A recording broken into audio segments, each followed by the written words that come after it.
तभी हम पेड़ के ऊपर एक बंदे को देखते हैं जो उस बंदे को रूकी बुला रहा होता है, मानो ये यहाँ पर स्कल गिल का कोई नया मेंबर हो।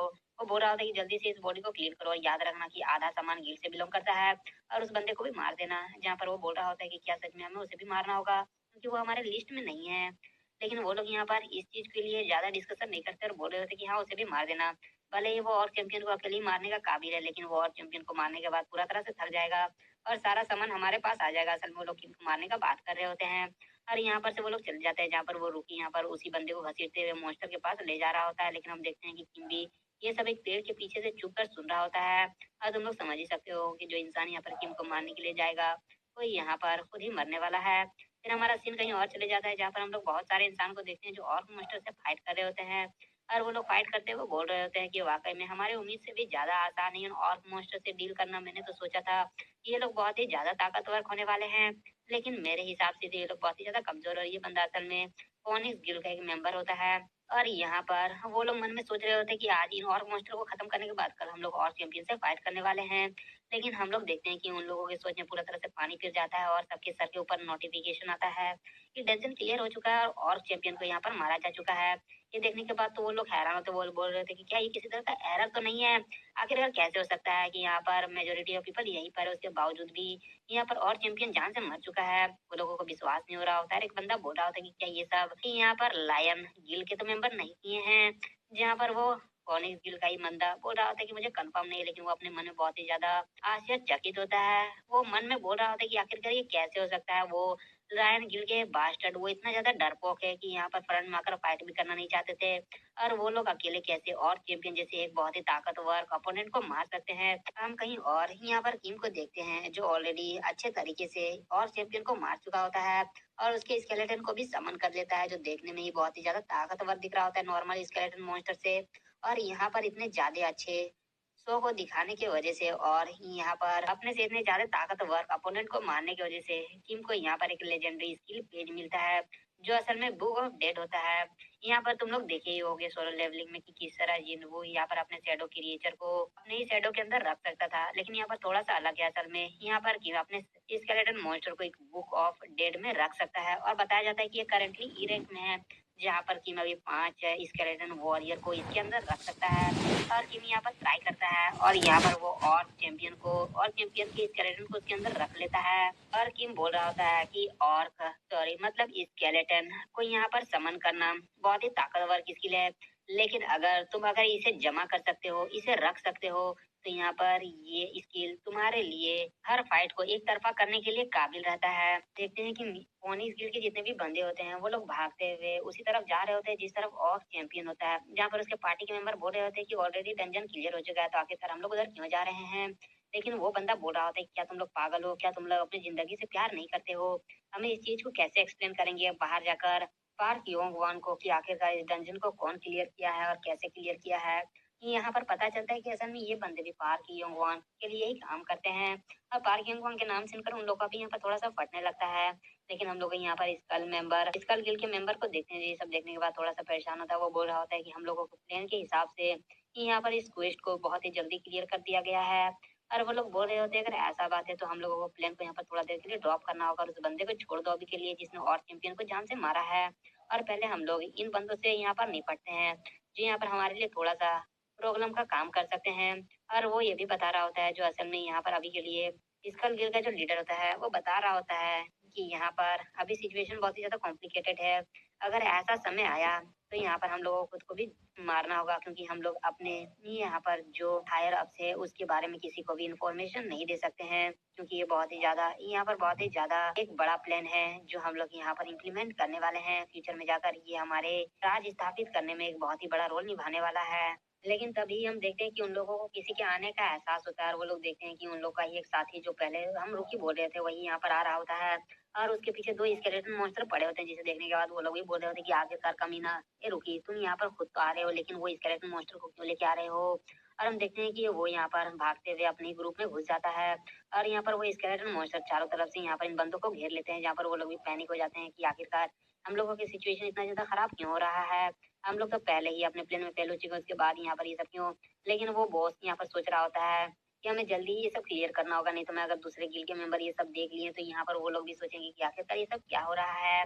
और यहाँ पर वो अपने बंदों से बोल रहा होता है कि जल्दी से रेडी हो जाओ, हम लोग को फाइट करना होगा, इन सबको क्लियर करना होगा। लेकिन हम देखते हैं कि उन लोग के यहाँ पर सोच से थोड़ा सा अलग चीज हो जाता है। वो रूकी यहाँ पर उन लोग के ही बीच में घुसकर जितने भी बंदे होते हैं यहाँ पर एक ही शॉट से इसमें सबको यहाँ पर घायल कर देता है या फिर समझो जान से ही मार देता है। ये देखने के बाद तो मानो स्कल गिल्ड का मेंबर का जो लीडर होता है उसका यहाँ पर पेंट भी फट जाता है और पेंट के अंदर का सामान भी। वो मनु बोल रहा होता है कि ये आखिरकार ये कौन है, क्या ये हमारे गिल्ड में कोई स्पाई तो नहीं है।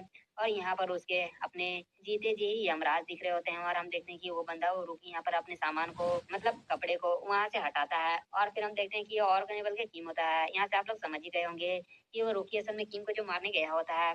यहाँ पर किमी उस रूकी को मारकर उसका वेश धारण कर लिया है कि किस तरह किम उस रूकी को यहाँ पर जान से मार देता है। और मन में सोच रहा होता है कि ओ तो ये लोग कारण है कि आखिर अब पिछले लाइफ में यहाँ पर इस डंजन से बस आधे इंसानी क्यों जीवित बाहर निकले थे। लेकिन यहाँ पर उस इंसान के मेमोरी को रीड करने के बावजूद भी यहाँ पर किम को मिसा गिल के बारे में कुछ भी मालूम नहीं चलता है।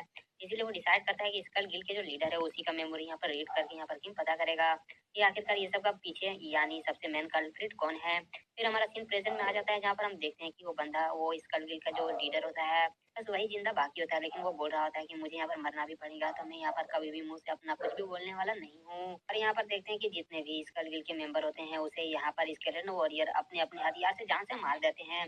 और वो लीडर सिर्फ आखिरी जिंदा होता है। लेकिन वो सिचुएशन को देखने के बाद बोल रहा था कि कभी नहीं, मैं अपने मुंह को कभी भी नहीं खोलने वाला हूँ। लॉयल नाम का भी एक चीज होता है, लॉयलिटी। हम देखते हैं वो अपने आप को स्टेप करके यहाँ पर सुसाइड कमिट कर लेता है। लेकिन किम बोल रहा था कि कितना पैथेटिक है इसका बुरा किस्मत, वो यहाँ पर मरने के बावजूद भी यहाँ पर मुझे सब कुछ बोलने वाला है। और हम देखते हैं कि किम यहाँ पर आई ऑफ एनुबिस को इस्तेमाल करता है उस स्कल गिल के लीडर के ऊपर और उसकी मेमोरी को देखता है। जहाँ पर हमारा उसके मेमोरी में देखते हैं कि वो बंदा किसी आदमी से बात कर रहा होता है जो बोल रहा होता है कि वक्त आ गया है कि जापान अब अपने प्राइम में आ जाए, वो अब राइज करे। और यहाँ पर वो बंदा ही यहाँ पर बोल रहा होता है कि तुम्हें सुजुन ली यानी मिसा गिल के लीडर के साथ काम करना होगा और तुम स्कल गिल के साथ मिल जाओ और इस देश के लिए कुछ यहाँ पर डिवोटेड करो।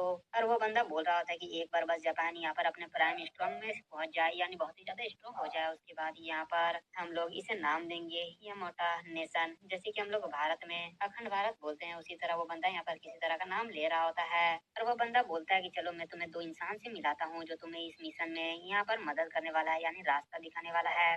और जैसे ही दरवाजा खुलता है वो बंदा ही देखने के बाद बहुत ही ज्यादा आश्चर्यचकित होता है क्योंकि उसके सामने दुनिया के सबसे ग्रेटेस्ट हंटर में से कुछ एक होते हैं जिसका एक नाम बो और दूसरे का नाम स्वॉर्ड मास्टर होता है।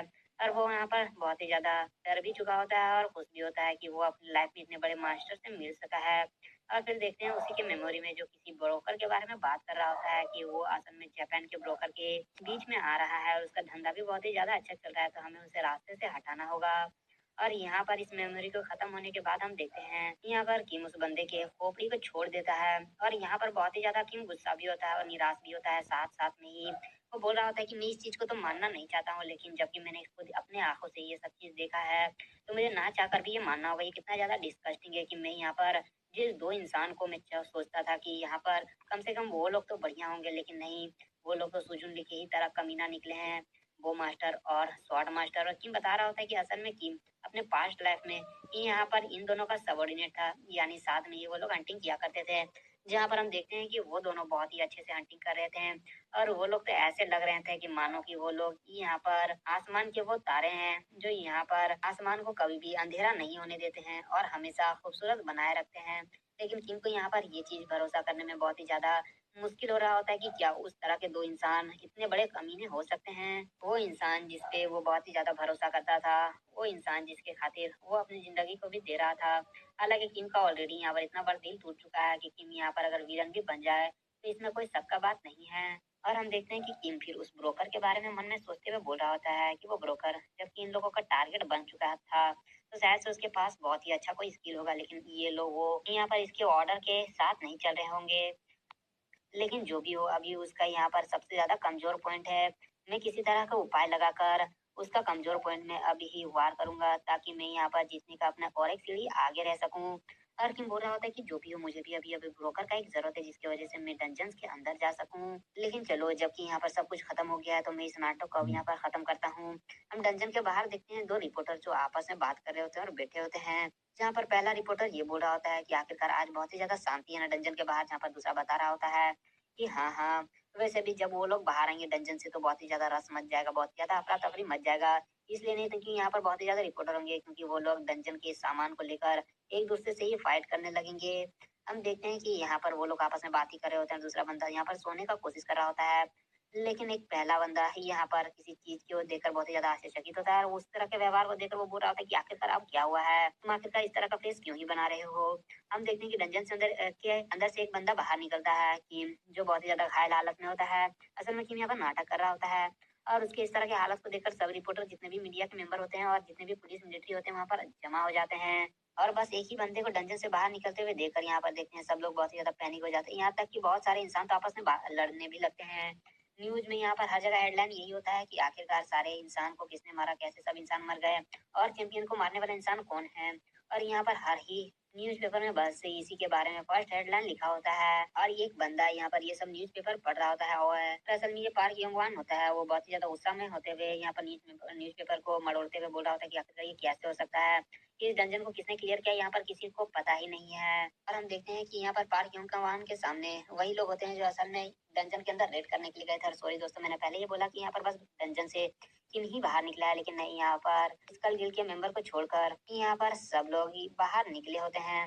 यहाँ पर वो लोग यहाँ पारी युवान के सामने बहुत ही ज्यादा हताश खड़े होते हैं और पारी युवान उन लोगों को गरिया रहा होता है कि मैंने किन 5 कमीनों के ऊपर इतना ज्यादा पैसा खर्च किया। वो लोग भी बताते हुए बोल रहे थे कि सर सर बॉस, हम लोग यहाँ पर फिर से इस चीज को गलती नहीं करेंगे। लेकिन यहाँ पर पारी युवान बोल रहा होता है कि तुम लोगों को क्या लग रहा है कि मैं इतना ज्यादा टाइम और पैसे तुम लोगों के ऊपर फिर से खर्च करूंगा।